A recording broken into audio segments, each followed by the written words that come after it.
The Mysterious Benedict Society by Trenton Lee Stewart. Read by Rosemary Hungerford. Bad news and bad news. The children's plan was bold, ill-formed, and likely to fail, and all of them knew it. They also knew they must act now or never. "Tomorrow, then," Sticky said, hurriedly grinding a plant root between two rocks.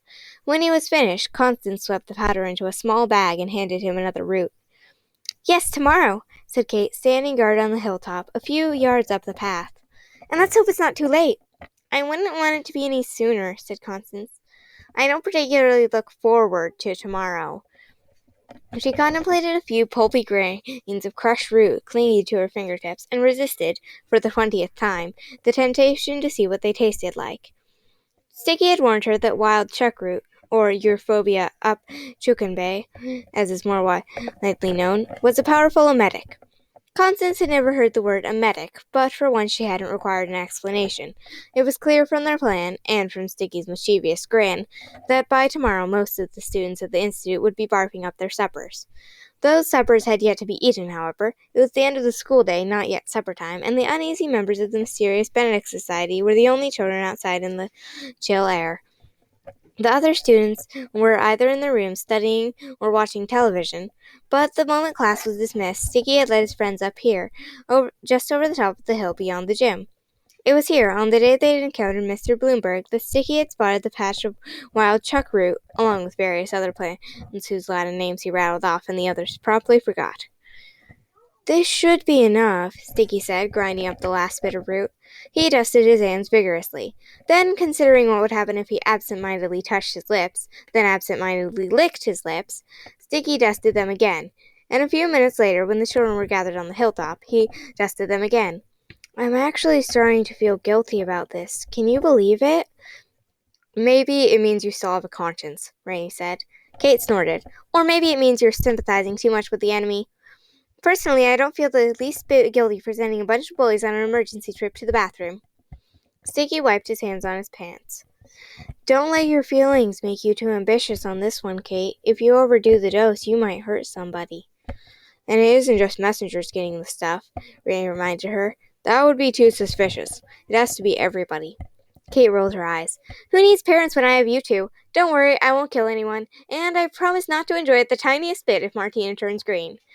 Guilty or not, they all smiled at the thought. "So, let me just review the plan," Constance said. "The other messengers will get sick and won't be able to do their sessions in the Whisperer, so you boys will get your turn early. When you get called for your session, Kate and I will sneak away somehow and wait outside the door to the Whispering Gallery. Now, how exactly are we supposed to do that? What if we're in class?" "We haven't worked that part out yet," Rainey admitted. "Right," said Constance. "And then one of you will push the button that opens the door, even though the button is on Mr. Curtin's wheelchair. How are you going to manage that?" "We haven't figured that part out either," mumbled Sticky. "I see. And then after all this has been magically accomplished, Kate and I will rush inside, and the four of us together will somehow defeat Mr. Curtin, ruin his whisperer, and make our escape unharmed. Even though we're on an island, and the bridge is guarded by recruiters. Any idea how this is going to happen?" "No," the boys said dejectedly. Kate shrugged. "Okay," Constance said. "I just wanted to be sure I understood the plan." "Anyway, you can't count Milligan out," Rainey said. "He'll be there to help us." And Constance threw her hands into the air. "How do you know? You haven't even left the note for him yet." Rainey rubbed his temples. "I'm going right now, Constance, okay?" "Be quick, Rainey," Kate said. "I'll need all three of you to distract the helpers while I doctor the food." "How are we supposed to do that?" Constance asked, launching into a tirade about how ill-prepared they were, how little time they had, and how this plan was giving her a worse headache than the hidden message broadcast did. "So I ask you again," she concluded, "exactly how are we supposed to distract the helpers?" "Just be yourself," Kate said with a sigh. Ray left the others arguing on the hilltop and hurried down towards the shore.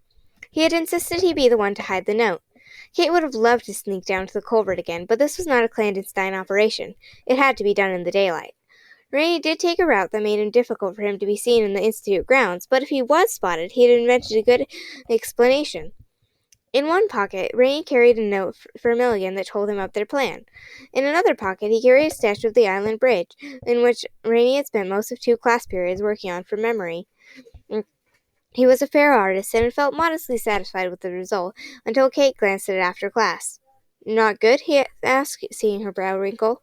"It's okay," Kate had said tentatively, "but the perspective's a bit off. See, if you just follow the line here and darken these shadows there." In about 2 minutes she had produced a much better sketch than his own. Ray scowled. "I'll take yours," he said grumpily. "Wouldn't want you to have gone to all that trouble for nothing." At the top of the sketch he'd printed the title, "Your Favorite View." If he was caught, Rainey would say he'd gone to the shore for a better view of the bridge, so as to make the best possible drawing.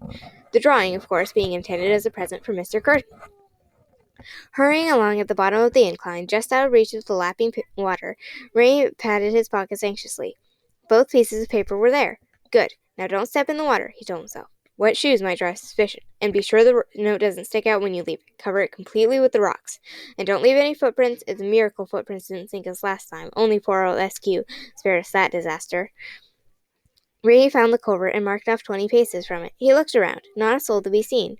There was no one on the bridge. The incline concealed him from the rear, and in front of him was nothing but water, and across it the mainland shore.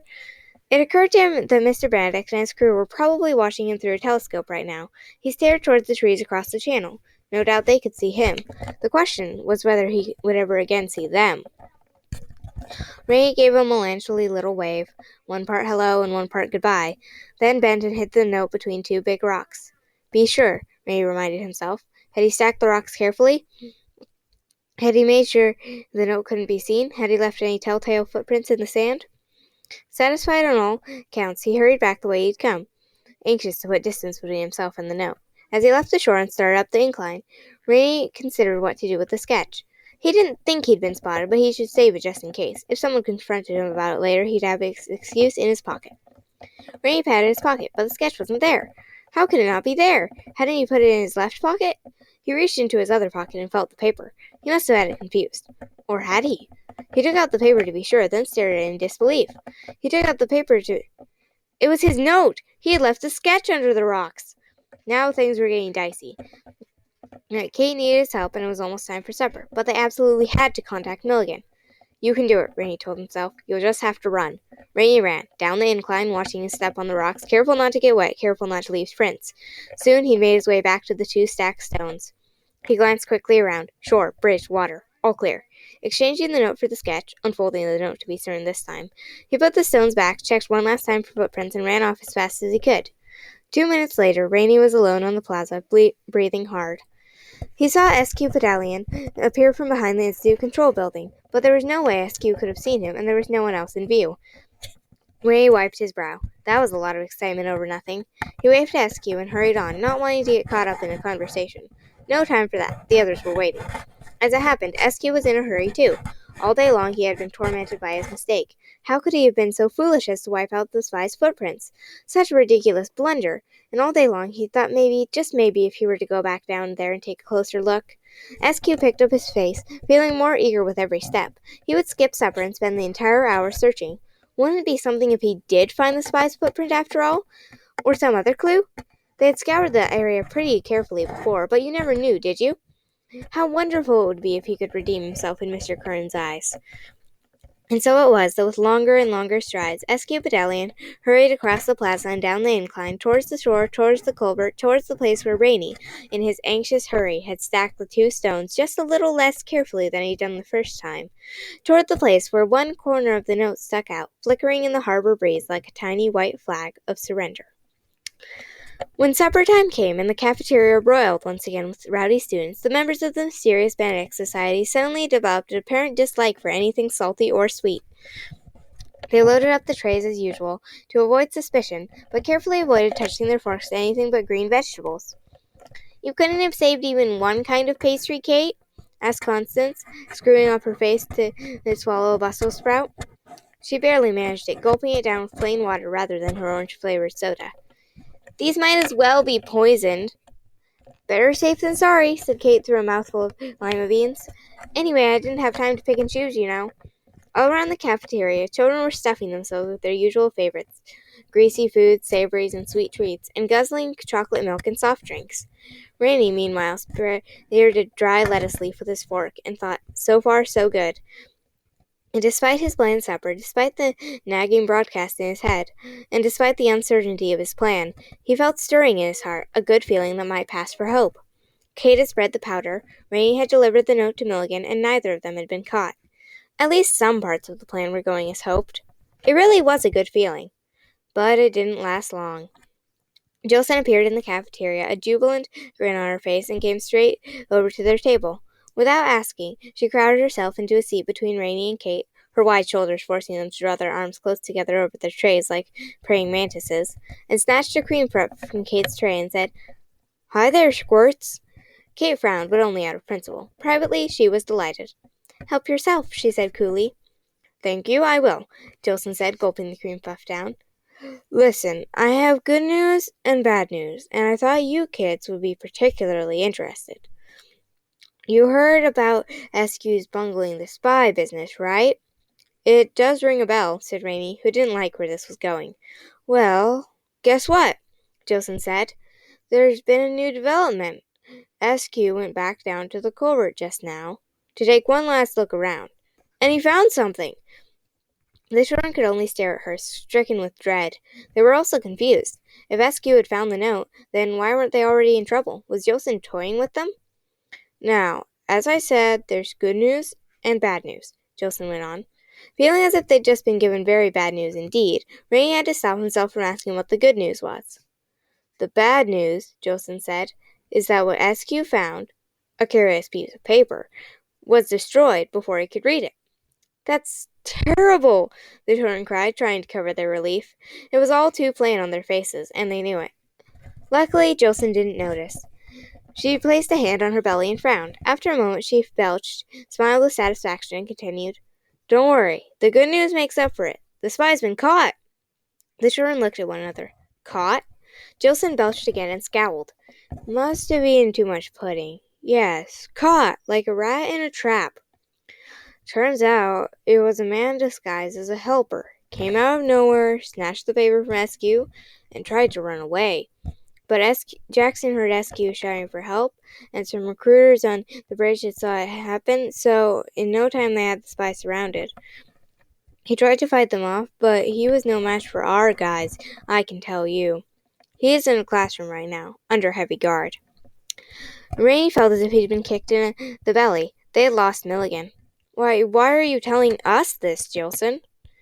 "Well, I have to admit I was surprised. Martina had convinced me that Kate was the spy. She was disappointed to learn otherwise. But I thought you should know, Kate's off the hook. The helper confessed to everything. He's a lone operator, apparently. That means he works by himself." Kate looked quite sick. "Did he say who he was?"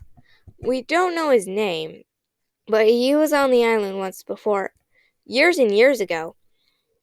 When they took off the disguise, Mr. Curtin and some of the recruiters recognized him at once. Oh, and get this, he ate that piece of paper, chewed it up, and swallowed it before anyone could read it. Said it was from his private journal and was none of our business. Very dangerous madman. Don't worry, though. They're taking him to the waiting room and just... Oh, here they come now!" The children could barely bring themselves to look. There was Milligan. His hands and ankles were cuffed, his feet dragged along in a defeated shuffle, and his ocean blue eyes, sadder than ever, focused only on the ground before him. Though he kept his head bowed, the cuts and bruises on his face were easily seen. He was being marched across the cafeteria by a half-dozen recruiters and executives, including a very proud Martina Crow, none of whom showed any marks from a scuffle. Rainey wondered how this was possible. Jilson had said he'd tried to fight, but if Milligan had really resisted, wouldn't his captors look as if they'd caught a tiger by the tail? Had he only pretended to struggle? But why? Unless... Suddenly Rainey understood. Because SQ had glimpsed the note, Milligan had chosen to be caught. He'd wanted a chance to confess, a chance to make up a story about that piece of paper. A note would have suggested someone else had written it, another spy on the island. But a page from a private journal pointed only to Milligan himself. Yes, he had wanted to convince Mr. Curran he was working alone, had wanted to take suspicion off the children. He had sacrificed himself for them.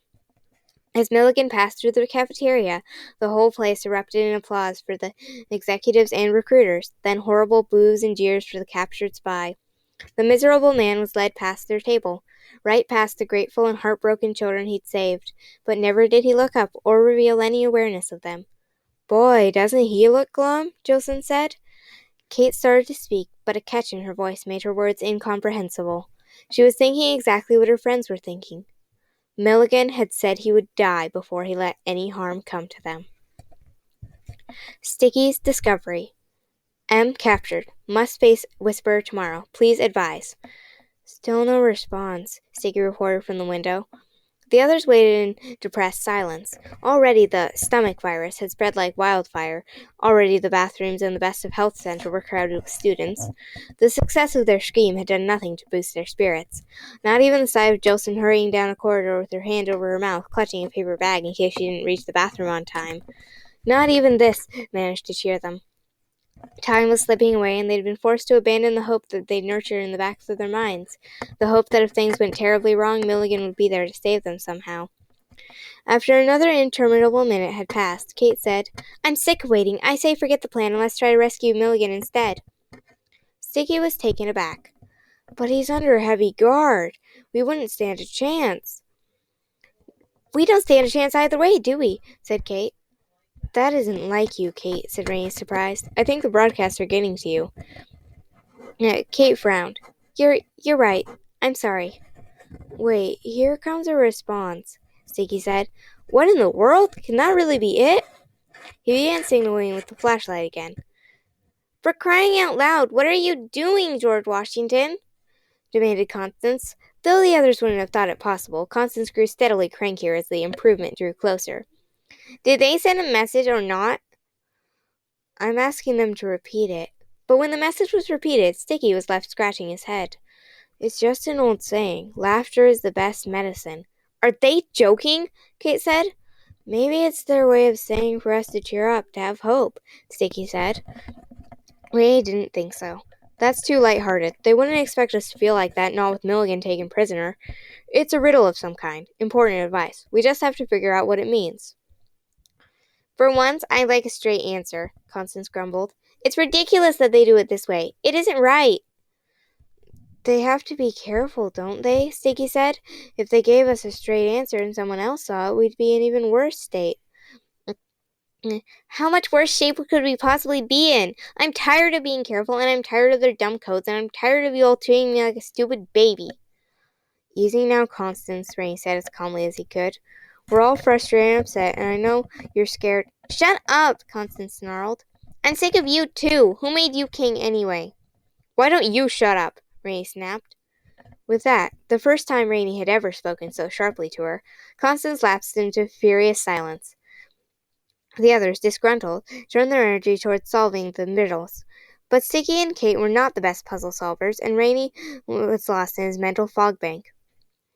And the Whisperer, high up in its tower, kept shimmering like a lighthouse beacon through that fog. After half an hour of useless guessing, the children had come no closer to an answer, and Constance abandoned her silence in order to mark their efforts. Rainey put his head in her hands. "Okay, Constance, I give up. Is that what you want? None of us can concentrate while you're being this way. I say we adjourn and get a few hours of sleep. Maybe a little rest will help." Constance, who felt very desperate indeed, could not control herself. "Rest?" she sneered. "I thought what we needed was laughter. Isn't that what stupid old Benedict said? Well, hardy har har, that's the funniest thing I've heard." "You're hopeless," said Kate, who had been in an awful mood to begin with, and now had lost all patience. "Rainey's right. Let's go back to our room." She scurried up her rope into the ceiling, and as she hauled Constance after her, she whispered down, "We'll be back before dawn, or I will at least. If she's still acting like this, she can rot in our room for all I care." The gap in the ceiling closed. Rainey and Sticky looked at each other. Everything seemed to be falling apart, and neither boy could hide his worry. It was written plainly on both of their faces. "If you think of anything at all," Rainey said. Sticky nodded. "I'll wake you up. You do the same." Fully dressed and fully miserable, the boys climbed into their beds, still going over the message again and again in their heads. "Laughter is the best medicine. Laughter is the best medicine." By midnight, neither had come up with anything. By 1 o'clock, Sticky was whimpering himself to sleep. By 2 o'clock, Rainy was abandoning his last letter to Miss Perumal, starting over, then abandoning the new one as well, too anxious even to think about being anxious. His mind returned to Mr. Benedict's message. Why laughter? He wondered for the 100th time. Why medicine? It's something that cures an illness or solves a problem, maybe, but what problem? But the answer remained maddeningly elusive. Ray decided he would have to stay awake. There was no way he could sleep anyway, not until he had figured out the message. Having made this decision, he sighed, rolled over to get comfortable, and fell asleep. Sometime before dawn, Rainy woke with a start. His mind had been working furiously as he slept. He swung down off the bunk and shook Sticky. Sticky opened one eye, then closed it to open the other, as if too afraid now to look at the world both at once. What? Sticky, wake up! This time, Sticky blinked both eyes. What time is... He sniffed and rubbed his head, coming slightly more awake. Oh, has something happened? I have an idea about what Mr. Benedict meant, Marie said excitedly. I just don't think it's quite right yet. I think maybe it's half right. Let me tell you about it, and then you tell me what you think. Sticky sat up, fully awake now. I'm all ears. But no sooner had Rainy begun than a knock sounded on their door, and S.Q. Pedalian, not waiting for a response, poked his head into their room. What, already up? Good boys. You must have guessed all the other messengers are down for the count, and Mr. Kern needs you again, right away. He's had to cancel half his night sessions thanks to the stomach bug. Good thing you two are already over it, eh? Can you imagine anything worse than not being able to go when Mr. Kern summons you? The moment had arrived too soon. No one had expected such an early morning session. Snatching a pen from his desk, Rainy scribbled something on the palm of his hand. What are you doing? SQ asked. Just writing down something I don't want to forget. I do that sometimes, SQ reflected, only I usually forget I wrote something on my hand, and I wash it off before I remember. What are you writing? Remind me to tell you later, Ray said. Right, we don't want to keep Mr. Kern waiting. Well, come along then. The boys followed SQ out the door. In the corridor, a few weak-kneed, pasty-faced students were making their way to and from the bathrooms, and a group of silent helpers worked double duty to keep the floors mopped. SQ, cheerful now that he'd made up for his earlier blunder, smiled and patted the miserable students as he passed. Hang in there, chins up, look on the bright side, it could always be worse. The trip to the Whispering Gallery didn't seem nearly long enough. The blindfolding, the walk to the secret entrance, the excruciating climb up countless steps, all of it seemed to pass in one excruciating instant. Then SQ was removing their blindfold, and pressing the intercom button. Reynard Muldoon and George Washington here for their sessions, Mr. Kern. Mr. Kern's voice came through a speaker. They must wait. Meanwhile, bring me more juice. In his most authoritative tone, which was not very authoritative, SQ ordered the boys not to stir from that spot. After they assured him that such a thing would never have occurred to him, he hastened back down the steps. Let's run, Sticky whispered. No, listen, we still have a chance, said Rainy. You have to go first, Sticky, and make your session last as long as you can. If you resist the whisper at the very beginning while you still have strength, you might be able to stretch out the session. Sticky's jaw dropped. Resist it? But Mr. Kern will suspect something. He'll notice it. You know he will. He'll send me back to the waiting room. Sticky began to shake all over. He'll turn the whisperer on me. I'll be brain-swept. I know the risks, Rainy said, but this is our only shot. Sticky's horrified expression shifted into one of anger. Why don't you go first, then? Why don't you be the one to resist it if you're so brave? I need to try to signal the girls, Rainy said. He grabbed Sticky's arm. We can still do this, Sticky. Sticky looked doubtful, even suspicious. How do you propose to signal the girls? How? The Whispering Gallery's door slid open, and Martina Crow came out, her expression pleasantly befuzzed. She was so content she almost didn't bother to sneer at them. Almost. But then she stopped and made an effort. Ray returned the sneer with his best fake smile. Did you just have a session with the Whisperer? I thought you were an executive now. I'm such a young executive, I can still do messenger work in a pinch, Martina boasted. And this is definitely a pinch. I've never seen so many upchucking kids in my life. You haven't gotten sick? Sick of being hungry is all. I was so busy capturing that spy last night, I missed supper. That's the price you pay for being an executive, doing the important work. Not that you boys would know anything about that. With an immensely self-satisfying and condescending expression, Martine walked on, saying over her shoulder, "Hurry on in, boys. I'm off to another duty. You'll notice I don't have to wear a blindfold either." The moment she was out of earshot, Rainey whispered, "You have to trust me on this, Sticky. To give us a chance, you have to go first. It's our only hope." Sticky's face was a mask of doubt. "Boys, get in here," Mr. Curran called. Rainey tried to make one last plea to his friend, but Sticky turned and plunged into the whispering gallery without looking back. Rainey had no choice but to follow. Taking a deep breath, he walked into the whispering gallery, where his breath escaped like air from a balloon. There it was, the Whisperer! Rainey's eyelids fluttered. Stepping into its presence was like stepping into a warm bath. He wanted to take its seat and never climb out. "You have to fight," Rainey told himself, and with great effort he tore his eyes from the seductive machine to look at Mr. Curran. Mr. Curran seemed tired, but eager. "Welcome, boys. I trust you are fully recovered. You have your strength up?" "Yes, sir," the boys said together. "I hope so. Only a tiny handful of messengers have recovered, and I've worn them all out. You saw I resorted to using an executive, a rare thing, as the older children are so much less effective, but I've been put on my schedule and I'm raging against the delay. If only this infernal stomach sickness hadn't emerged, my project would already be complete." "Sorry to hear that, sir," said Rainey. "No matter, my young friend. The problem will soon be rectified, for I intend to finish right now." Rainey sucked in his breath. You mean, Sticky stammered. "I see you're quite tongue-tied, Belliana. That's right, George. You boys shall personally preside over the completion of my project. If all goes well, that is."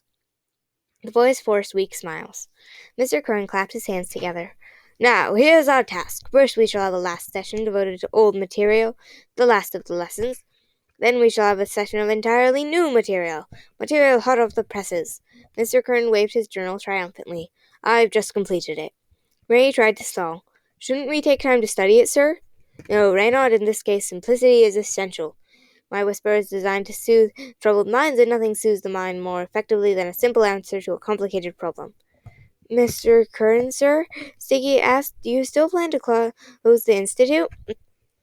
At this unexpected question, Ray glanced sharply at Sticky. Was he stalling too, or was it the opposite? Had Sticky already given up? Mr. Curran chuckled. "Don't worry, George, I haven't forgotten you. The other students will be sent home tomorrow. I've chosen to answer a higher calling and will be serving the public in a much grander capacity. But I have you boys in mind as personal assistants, to be groomed as executives as you mature." You really do want us then?" Sticky asked. "But of course I do," Mr. Curran said with an encouraging smile. "I could use you both. And the sooner the improvement begins, the sooner you'll both begin your new life. What better motivation to perform well, eh?" Sticky's lip quivered. "I'm here with the juice, sir," Eskew's voice called through the intercom speaker. "Finally," Mr. Curran grumbled, his smile instantly vanishing, as fake smiles often do. He pushed a button on the arm of his wheelchair. Rainey, who had been watching Sticky in bleak despair, noted which button Mr. Curran pressed. If Kate and Constance managed to come, he would open the door. But what were the chances of that? First, Sticky would need to resist Mr. Curran's invitation, and with the pull of the whisper so powerful, with Mr. Curran now so likely to succeed, could Rainey hold out hope for this? Askew brought their juice and tripped out again. Mr. Curran sipped from his paper cup with an expression of eager contemplation, and then the moment had arrived. "Very well, Reynard, let's improve the world. You may take your seat in the Whisperer now." Ray stared pleasingly at Sticky, whose expression was impossible to read. What was going on in his head? As it happened, Sticky himself did not know. There had been times in Sticky's life when an important question would flummox him no matter how well he knew the answer, and times he had run away from his problems, and times when he felt himself paralyzed when action was most needed. He never understood this tendency of his. He only knew that he rarely lived up to expectation, and for this reason had clung so fiercely to his nickname. Any boy with a name like George Washington must surely have great things expected of him. And yet, in these last days, he'd become friends with people who cared about him, quite above and beyond what was expected of him. With perfect clarity, he remembered Rainey saying, "I need you here as a friend." The effect of all those words, and of all his friendships, had grown stronger and stronger until, though he couldn't say why he didn't feel mixed up now, at the most desperate moment yet he knew it to be true. There was bravery in him. It only had to be drawn out. So it was that Sticky stepped in front of Rainey and said, May I go first, Mr. Curran? I've been looking forward to this ever since my last session. Mr. Curran laughed his screechy laugh. I dare say Reynard feels much the same, George, but let's not quibble. Reynard went first last time. You may go first this time. Take your seat. At last, Sticky met Rainy's gaze, which was now full of gratitude and admiration. With a quick nod, Sticky turned and climbed into the Whisperer. Immediately, Mr. Curran whizzed over to sit behind him, fitted his head inside the red helmet, and barked, Let there be a curtain! The cuffs sprang up around Sticky's wrist. The blue helmet lowered. Sticky Washington, Sticky said aloud, closing his eyes. Rainy watched his friend's face grow tense with the effort of resisting. He knew the Whisperer wanted Sticky's given name. Sticky Washington, Sticky repeated. Hold on, Sticky, thought Rainy, his eyes darting to Mr. Curran's face, which seemed both tired and troubled. Had Mr. Curran already sensed the problem? He was frowning with concentration, his eyes closed. How long could Sticky hold on, knowing his resistance might betray him, knowing all he must do to relieve his terror was cooperate, knowing he was but moments away from that wonderful relief? It would be like trying not to scratch the most powerful itch anyone had ever known. Rainy moved silently to the window. Sticky Washington, Sticky said again, in a much weaker voice, and Rainy knew they hadn't much time. Mr. Curran's eyes were still closed. Now was his chance. Rainy waved his hand back and forth in front of the window. It was dark outside, but the room was well lit. His hand would be visible from outside. Back and forth he waved, back and forth, back and forth. Please, please, let somebody notice, he thought. Please, Rondo, let it be true what you said. Through the telescope we appear to be only a few feet away. Through the telescope you watch the island constantly. Please let it be true, and please let your eyes be sharp. With one final attention-gathering wave, he placed his hand against the glass so that the message scrawled on his palm could be read. If only someone was out there to read it. We need K and C here. Now.